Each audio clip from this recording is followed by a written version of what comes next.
So, many of us have tried to build an AI-powered second brain, right? But what happens when it all falls apart? Today, we're diving into the core philosophy that makes a system like this actually last. We're talking about the 12 principles from Jake Kossak that make it not just powerful, but truly resilient. Think of these as your go-to guide for when things inevitably go wrong.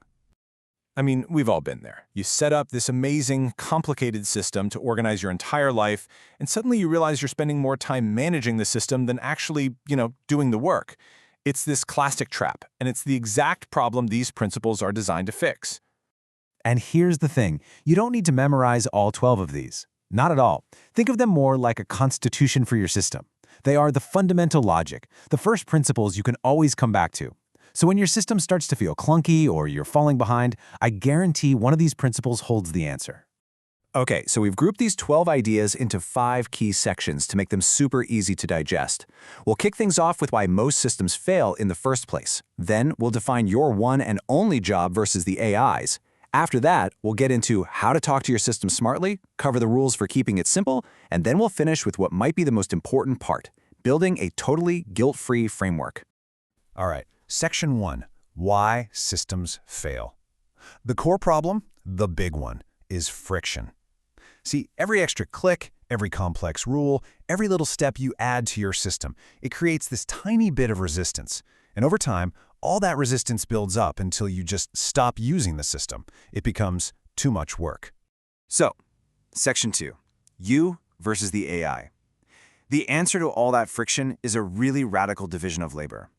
This is the absolute heart of this whole philosophy. You are not the system's manager, you are its partner. And, for any good partnership to work, you need super clear roles. And this division of labor, it is brutally simple. Your only job, your one job, is to capture raw ideas. Just notice things and save them. That is it. The AI does literally everything else. The sorting, the categorizing, the organizing, all of it. This covers 2 core principles right away. Principle 1, single responsibility, and Principle 8, AI files you capture. And this right here is your main diagnostic check. It's how you know if your system is broken. If you find yourself manually moving files, or retitling notes, or making folders, a big red flag should go up in your mind, because you've accidentally started doing the AI's job. And the fix is always to push that work back into your prompt and let the automation handle it. Okay, Section 3, Smarter Interactions. So, you've offloaded all the organizing to your AI. Fantastic. But how do you make sure it actually does a good job? Well, this next set of principles is all about communication. It's about learning how to speak the AI's language. This is Principle 3. Clear instructions get clear results. And just look at the difference here. Sort my stuff is a total recipe for disaster. You're going to get a mess.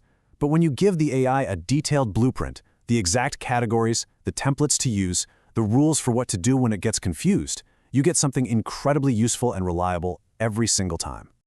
And what about when the AI is confused? That's where Principle 5 comes in. Ask, don't guess. The bouncer is just a part of your prompt that basically tells the AI, hey, if you're not sure where this note goes, don't just guess and shove it somewhere. Put it in a special needs review pile and ask me later. This is so important. A system that can admit when it's confused is a system you can actually trust. And this ties right into Principle 4, which is trust through transparency. Every time the AI sorts your notes, it should give you a little receipt of what it did. You don't have to check it every time, but just knowing you can prevents you from finding those silent, annoying errors weeks later. Okay, on to Section 4, Design for Simplicity. This brings us to the principles that make sure your second brain stays a useful tool and doesn't become another giant project. These rules are all about ruthlessly cutting out the complexity so you can build a system that you'll actually stick with. And here's Principle 9, fewer categories, and I love how direct it is. Just 4. Why 4? Well, because every single category you add is another decision you force yourself to make later on. Starting with a really strict small number forces you to be clear. You can always add sublabels or tags later, but that top-level structure, keep it dead simple. And there are 4 other principles that all hammer this idea of simplicity home. First, Principle 6, aim for small daily outputs. It's about consistency over intensity. Then, Principle 7 says to focus on concrete actions, not vague intentions. Next, Principle 11, start simple and only add complexity later, if you need it. Don't build the whole cathedral on day one. And finally, my favorite, Principle 12, simple beats clever every time. And that really leads to the big punchline from Principle 12. So many of us get trapped trying to build the perfect system, right? With all the intricate tags and the beautiful color coding. But that perfection is fragile. A good, simple, maybe even boring system that you use every single day will always beat a perfect one you abandon after a week. Which brings us to our final section, Section 5, a guilt-free framework. And this is maybe the most important rule of them all, because it tackles the single biggest emotional reason we give up on our systems, guilt.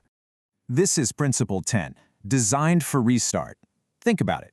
Pretty much every other system out there punishes you for being a human. You miss a few days and boom, you've got this huge, scary backlog to deal with. And that just makes you want to avoid it even more. This system is different. There is no backlog. You just start again. Today. That's it. And that really is the heart of this entire philosophy. It's about building something that serves you, not the other way around. It's about progress, never perfection. It is so much better to have a slightly messy, half-built system that you actually use than a pristine, theoretically perfect one that just sits there, empty. So I'll just leave you with this question to chew on. What would change for you if you designed your own system to survive a crazy busy week, or a vacation, or just a day where you don't feel like it? What if it was built from the ground up to be picked back up again? No judgment, no questions asked. That, right there, is the real power of these 12 principles.